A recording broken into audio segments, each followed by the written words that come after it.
Welcome to today's presentation. My name is Dennis Kelleher. I'm a program specialist at TransOptions. Today's presentation is part one of a two-part senior safe driving series. Today we'll be discussing how to keep the keys longer and drive safely. Why older drivers drive. Older drivers want to stay independent and they want to age in place without becoming dependent on others. They need to get to appointments. They need to do errands. They like to socialize, get out. They also don't want to be a burden to family and friends. In some areas, the lack of options is another problem. This might include no nearby public transportation and no walkable sidewalks in the area. Some of the things that affect driving as we age include hearing loss, vision changes, less flexible and slower to react, memory and judgment lapses, and effects on medication that can affect our judgment as well as our physical conditions. One study shows that almost 60% of fatal crashes involve a senior who's over the age of 65. The goal here is to continue driving, but continue driving safely. So how do we address aging? There are some things that we can do. Stay fit. We want to try to remain flexible. Some of the things we can do to try to remain fit and flexible include exercising regularly, such as something as simple as going for a walk, perhaps going for a bicycle ride, or doing some form of light exercise at home. Again, before you do these, you want to speak to your physician and caregiver, but all of these will help us to remain fit and somewhat flexible. And flexibility is one of the many skills that we need when driving. Because as we know, driving is a complicated task, which many people take for granted, because they've been doing it for so long. We also want to stay alert when we're driving. We want to be able to react to situations. One thing that we can do to remain alert and keep our minds sharp would be reading newspapers or books, perhaps engaging in activities such as challenging word puzzles, word find, and things of that nature. Staying social and active and interacting with others. It could be family, it could be friends, it could be neighbors. Any socializing activity helps us to keep our brains sharp and keep us active and engaged. Studies also show that learning new tasks, new skills, or engaging in new hobbies has a positive effect on our mental health.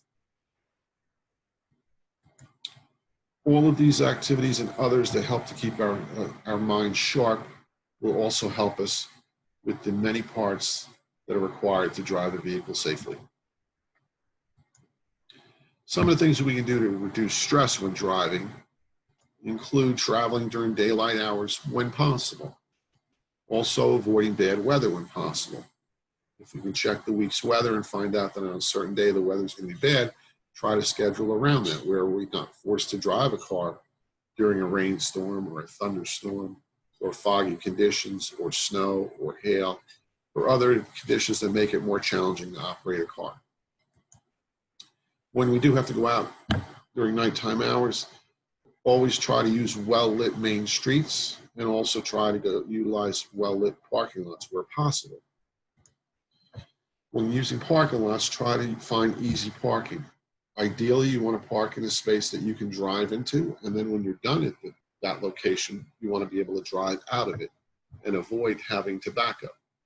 Backing a vehicle out of a parking space is much more challenging than it is to drive through the parking space by driving forward. The areas where you're able to park like this may be a little bit further away from the store or the building that you're going to. However, the extra walking will also help you with your exercise, as stated earlier. One of the things that all drivers want to try to do is avoid left turns. Statistics show that left turns, especially on multi-lane roadways and on high-speed roadways, is a dangerous situation which causes a large number of crashes, both between vehicles and between drivers and pedestrians and bicyclists. In a lot of cases, drivers who are making left turns are busy watching oncoming traffic to try to find a gap in the traffic where they can make the left turn, and they don't notice pedestrians and or bicyclists in the crosswalk. Also, when we're going on drives, we want to be aware of where we're going before we leave our home. We want to note landmark locations and exits, and we want to be fully aware of where we're driving before we drive there. This will also reduce stress when driving. In some cases, we might be able to share a ride with others.